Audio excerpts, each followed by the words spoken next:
Subscribe کیجیے ہمارے channel نور رضا کو اور بیل آئیکن کو پریس کیجیے جس سے آپ کو ہماری نیو ویڈیو کی نوٹیفیکیشن ملتی رہے۔ ایک بادشاہ نے جو بہت خوبصورت تھا، بڑا حسین و جمیل تھا، اس نے ایک بادشاہ کے شہر پہ حملہ کیا اور قلعے کا محاصرہ کیا۔ جب قلعے کا محاصرہ ہو گیا تو قلعے کا محاصرہ کرنے کے بعد اس نے چاروں طرف سے قلعے کو گھیر لیا۔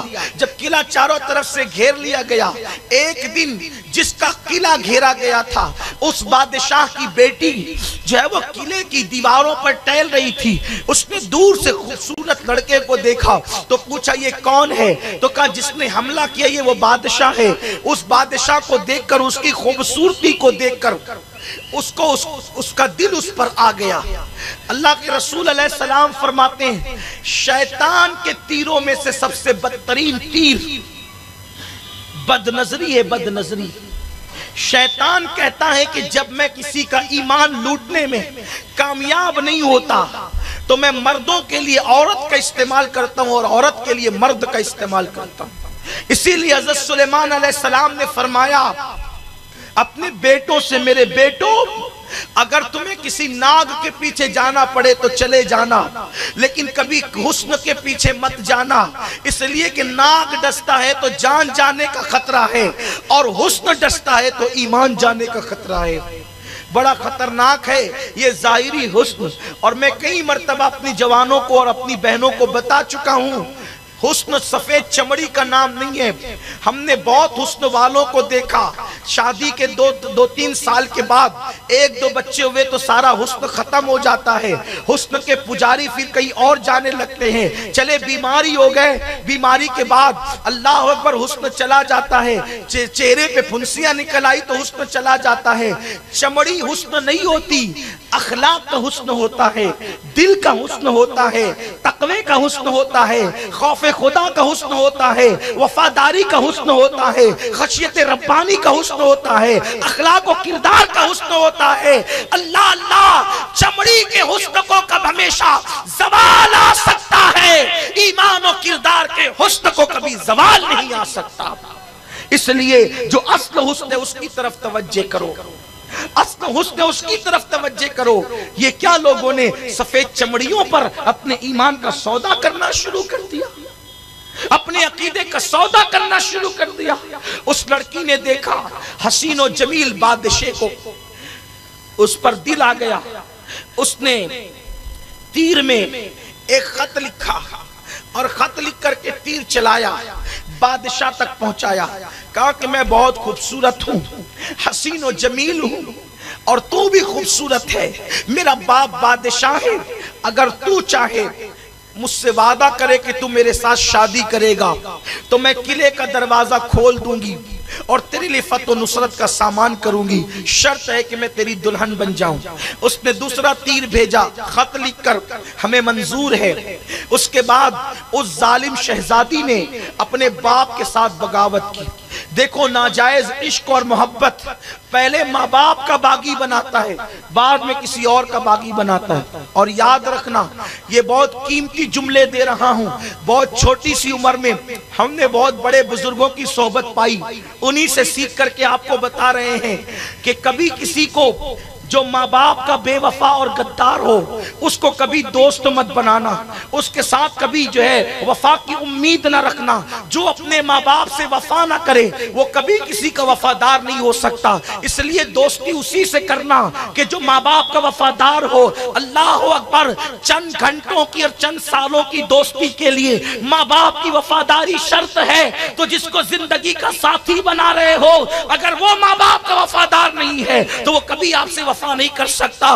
بیٹی اور بہنوں سے کہتا ہوں جس لڑکے نے تیرے حسن کی خاطر اپنے ماں باپ کو دھوکہ دیا وہ تجھ سے بہتر جب ملے گی تو کسی اور کے لیے تجھے بھی دھوکہ دے سکتا ہے۔ اور اپنے بھائیوں سے کہتا ہوں جو لڑکی تیرے لیے اپنے ماں باپ کو دھوکہ دے رہی ہے تجھ سے بہتر ملے گا تو وہ تجھے بھی دھوکہ دے گی۔ میرے ایک دوست نے بتایا اس نے بھی پسند کی شادی کی، میں نے اس کو بہت روکا، منع کیا، مجھ سے اس نے شیئر کیا کہ میں کرنا چاہتا ہوں، میں نے کہا نہ کر، اس لیے کہ جو ماں باپ کی وفادار نہیں وہ تیری بھی نہیں ہوگی۔ اس نے کہا سید صاحب مجبور ہوں دل کے ہاتھوں، میں نے کہا پھر مر، اگر تو مرنا ہی چاہتا ہے تو مر۔ واللہ اللہ کی عزت کی قسم کھا کے کہتا ہوں، جھوٹ بات نہیں کہہ رہا ہوں، سچی سچی بات کہہ رہا ہوں، نام اس لیے نہیں لیتا کہ عیب ہوگا۔ میرا وہ دوست میرے پاس آ کر کے تیسرے ہی دن رونے کے لیے بیٹھا، بہت دیر تک کے گھنٹوں روتا رہا۔ میں نے کہا کیوں رو رہا ہے؟ شادی کے تیسرے دن رونے کی وجہ کیا ہے؟ تو کہا کہ مجھے شک ہوا کہ یہ میرے علاوہ کسی اور سے بھی رابطے میں ہے۔ جب میں نے تحقیق کی اور اس کو قسم دے کر کے پوچھا تو پتا چلا کہ 4 لڑکوں سے اور بھی رشتے ہیں۔ میں نے کہا نہیں کہا تھا میں نے، ہنسنے کی بات نہیں ہے، میں واللہ آپ کے درمیان شکوک پیدا کرنے نہیں آیا، لیکن یہ بات ضرور کہنا چاہتا ہوں، جو ماں باپ سے وفا نہ کرے اس سے وفا کی امید کبھی نہ رکھنا۔ اس لیے آپ کیا سمجھتے ہیں؟ آپ نے زندگی کو کھیل تماشا سمجھ رکھا ہے۔ حضور کی زندگی چھوڑ کر آپ سیریل کو کیوں آئیڈیل بناتے ہیں؟ یہ سیریل لانتی سیریل کیا ہے؟ ان کی زندگی 3 گھنٹے میں ختم ہو جاتی ہے، ہماری زندگی 3 گھنٹے میں نہیں ختم ہوتی، ہمیں تو پوری زندگی جینا ہے۔ تم نے وہ فرضی کہانیوں کو کیوں آئیڈیل بنایا؟ اگر آئیڈیل ہی بنانا ہے تو آمنہ کے لال کو آئیڈیل بناؤ، جس کی زندگی خدا کو پسند ہے، تیری سیرت تیری صورت زمانے سے نرالی ہے، تیری ہر ادا پیارے دلیل بے مثالی ہے۔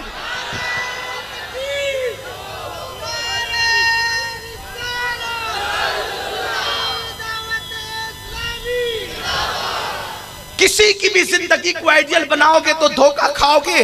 حضور کی زندگی کو آئیڈیل بناؤ، جس کو قرآن نے حسین کہا، لَقَدْ كَانَ لَكُمْ فِي رَسُولِ اللَّهِ أُسْوَةٌ حَسَنَةٌ، کہ تمہارے نبی کی زندگی میں تمہارے لیے بہترین نمونہ ہے۔ آئیڈیل ہے، آئیڈیل رسول اللہ کی زندگی، حضور کی زندگی۔ اللہ اکبر۔